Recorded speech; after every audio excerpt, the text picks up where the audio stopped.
அழுகையாக வருது கைஸ். ஆனால் அழணும்னு நினச்சா கூட அதுக்கு ஒரு ஸ்ட்ரென்த்துன்னு ஒன்று வேணும்ல. அந்த ஸ்ட்ரென்த்து தான் நம்மக்கிட்ட சம்டைம்ஸ் இருக்க மாட்டேங்குது. எத்தனை பேருக்கு இந்த வீடியோ ரிலேட் பண்ண முடியுதுன்னு தெரியல. இது ஒருவேளை இந்த மாதிரி சுச்சுவேஷனில் இருந்தீங்கன்னா கண்டிப்பாக உங்களுக்கு ரிலேட் ஆகும். ஃபுல்லாக பாருங்கள். சம்டைம்ஸ் நம்ம அழணும்னு நினச்சா கூட அதுக்கேற்ற ஸ்ட்ரென்த்துன்னு ஒன்று தேவைப்படுது. பைபிளில் இந்த மாதிரி ஒரு இன்சிடென்ட் ஆக்சுவலாக ரெக்கார்ட் ஆகிருக்கு. 1 சாமுவேல் சாப்டர் 30 பார்த்தீங்கன்னா, டேவிட் வந்து அழணும்னு நினச்சி அழுகுறாரு. ஆனால் அழுகுறதுக்கு ஸ்ட்ரென்த் இல்லையா. ஏன்னா அப்படி ஒரு அசம்பாவிதம் நடந்திருக்கு. ஆனால் அழணும்னு நினைக்கிறாரு. பட் அது அழுகுறதுக்கான ஒரு ஸ்ட்ரென்த் இல்லாமல் இருந்திருக்கிறாரு. He have no more power to weep அப்படின்ட்டு இருக்கு. பட் ஆனால் ஒரு இடத்துல போய் ஸ்ட்ரென்த்தை எடுத்துக்கிறாரு. கண்டிப்பாக தெரிஞ்சிருக்கும். தன் தேவனாகிய கர்த்தரிடத்தில் தன்னை திடப்படுத்திக் கொள்கிறார்.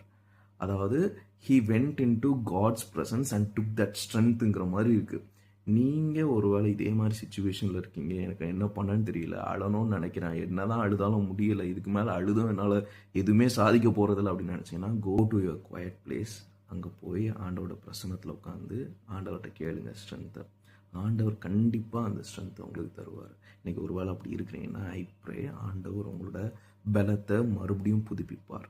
கண்டிப்பாக உங்களோட ஸ்ட்ரென்த்தை ரினியூ பண்ணுவார். நீங்கள் கழுகுகளை போல, காண்டாமிருகங்களைப் போல அதிக பலத்தோடு எழும்பணும்னு நான் ப்ரே பண்ணுறேன். God bless you guys.